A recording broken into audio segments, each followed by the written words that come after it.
Gnosticism. The word itself hints at hidden knowledge, at secrets whispered in the shadows of history. It speaks of a quest for spiritual enlightenment, a yearning to understand our place in the cosmos. But what exactly is Gnosticism? Emerging in the crucible of the late Roman Empire, Gnosticism wasn't a single, unified religion, but rather a tapestry of diverse beliefs and schools of thought. These shared a common thread, the pursuit of a Greek word signifying knowledge, but not just any knowledge. For Gnostics, true knowledge was more than mere information. It was a transformative experience, a revelation that ignited the divine spark within. This spark, they believed, was our true essence, trapped within the material world. Imagine a tiny flame flickering within you, longing to reunite with the source of all light. This, the Gnostics believed, was the ultimate goal, to awaken from the slumber of ignorance and ascend to the divine realm. To understand the rise of Gnosticism, we must journey back to a time of great upheaval and transformation, a period where the old ways were being questioned and new ideas were taking root. The Roman Empire, vast and powerful, held sway over much of the known world, its influence stretching from the British Isles to the sands of Egypt. Yet, beneath the veneer of order and prosperity, a profound spiritual hunger stirred, a yearning that could not be quelled by the empire's material wealth or political stability. Traditional religions, with their emphasis on external rituals and hierarchical structures, failed to satisfy the yearning souls of many. The rituals felt empty, the hierarchies distant and unapproachable. People sought deeper meaning, a more personal connection with the divine, something that spoke to their inner lives and personal experiences. Into this fertile ground, the seeds of Gnosticism were sown, promising a path to inner enlightenment and personal spiritual awakening. Drawing upon a rich tapestry of influences, from early Christianity and Judaism to Greek philosophy and Eastern mysticism, Gnostic teachers offered a radical alternative to the prevailing religious landscape, blending these diverse elements into a unique spiritual vision. Their message resonated with those who felt alienated by the established order, who sought a more direct and intimate experience of the divine, free from the constraints of traditional religious institutions. Like wildflowers pushing through cracks in the pavement, Gnostic communities sprang up across the empire, attracting followers from all walks of life, each seeking a deeper, more personal spiritual truth. At the heart of Gnostic belief lay the conviction that the material world was inherently flawed, a shadow play compared to the radiant realm of pure spirit. This belief was central to their understanding of existence and the human condition. This world, they taught, was created not by a benevolent god, but by a lesser deity, often referred to as the demiurge. The demiurge, in their view, was an imperfect being whose creation was equally imperfect. Trapped within this flawed creation, humanity had forgotten its true nature. We were ensnared in a web of illusions, unable to see beyond the material facade. We were like amnesiacs, stumbling through life, oblivious to our divine heritage. This amnesia was not just a loss of memory, but a profound disconnection from our spiritual essence. However, all was not lost.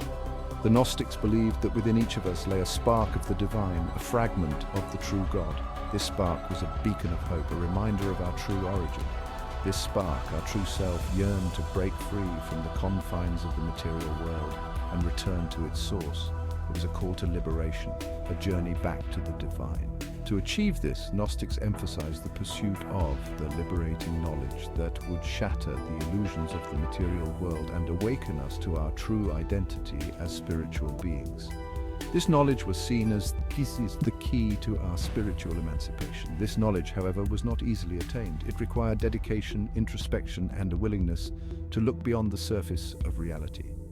It could not be found in scriptures or dogma, but rather through direct personal experience, often facilitated by spiritual practices like meditation, contemplation, and mystical rituals. These practices were designed to awaken the divine spark within and guide us on our path to enlightenment. Centuries after the Gnostics first emerged, their ideas found fertile ground in medieval Europe, inspiring a new religious movement, the Cathars. This group, also known as the Albigensians, became particularly influential during the 12th and 13th centuries. Flourishing primarily in southern France, the Cathars, like their Gnostic predecessors, rejected the material world as inherently corrupt and embraced a dualistic worldview. They believed that the physical world was a creation of an evil force, and thus they sought to distance themselves from it as much as possible. They believed in two opposing principles: a good God who represented the spiritual realm, and an evil God, often identified with the God of the Old Testament, who created the material world. This dualistic belief system was central to their faith and influenced all aspects of their lives. Humans, they believed, were spiritual beings trapped in physical bodies.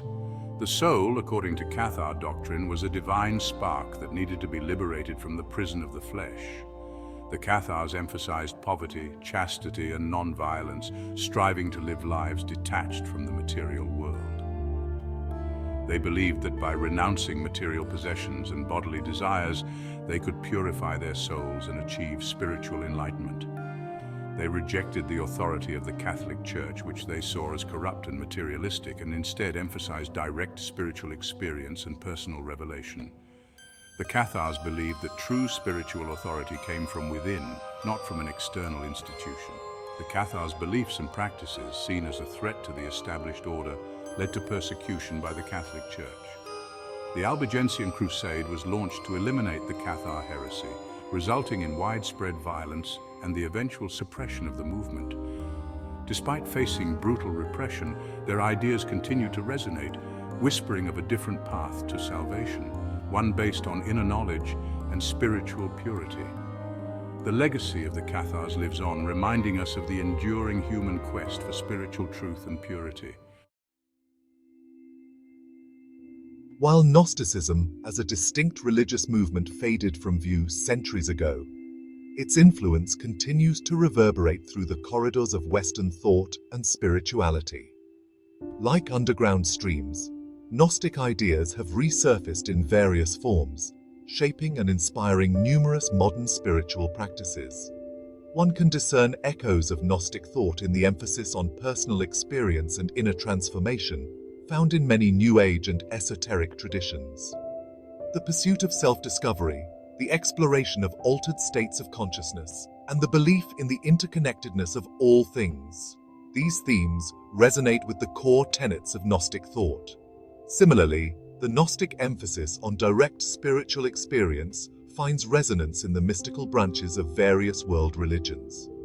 From Christian mystics seeking union with God to Sufi practitioners pursuing ecstatic communion with the divine, the yearning to transcend the limitations of the material world and experience the divine firsthand echoes the Gnostic quest for.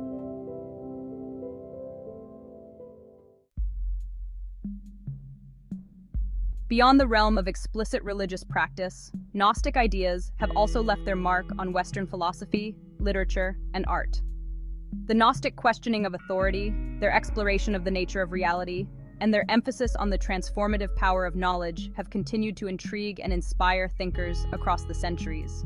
From the philosophical musings of existentialists like Albert Camus and Jean-Paul Sartre, to the psychological theories of Carl Jung, who drew upon Gnostic concepts in his exploration of the unconscious mind, Gnostic ideas have found fertile ground in the realm of modern thought. Similarly, the Gnostic fascination with symbolism, mythology, and the power of storytelling is reflected in the works of numerous artists and writers. From the mystical poetry of William Blake to the surrealist paintings of Salvador Dali, Gnostic themes have found expression in a myriad of creative forms. Though often relegated to the margins of history, Gnosticism continues to exert a subtle yet profound influence on contemporary thought and spirituality. Its enduring legacy lies not in the establishment of a rigid dogma, but rather in its ability to inspire a sense of wonder, a thirst for knowledge, and a yearning for spiritual awakening. The Gnostic quest for the transformative knowledge that illuminates our true nature remains as relevant today as it was centuries ago. In a world often characterized by materialism, conformity, and the pursuit of external validation, Gnosticism reminds us of the power of inner exploration, the importance of questioning received wisdom, and the transformative potential of spiritual awakening. Like a seed buried deep within the soil, Gnosticism continues to germinate, offering a timeless message of hope, empowerment, and the enduring human quest for meaning and connection. Throughout this exploration of Gnosticism, imagine these images interwoven, enhancing your understanding of this mystical tradition. Ancient papyrus scrolls, filled with cryptic symbols and writings, representing the hidden knowledge sought by Gnostics. The serpent and the tree of knowledge, symbolizing the Gnostic emphasis on seeking forbidden knowledge to attain enlightenment. A labyrinth, representing the Gnostic journey of self-discovery and the search for truth within. A dove in flight, a symbol of the soul's liberation from the material world, ascending to the divine realm. A burning candle in the darkness, representing the divine spark within each individual, yearning to reunite with its source.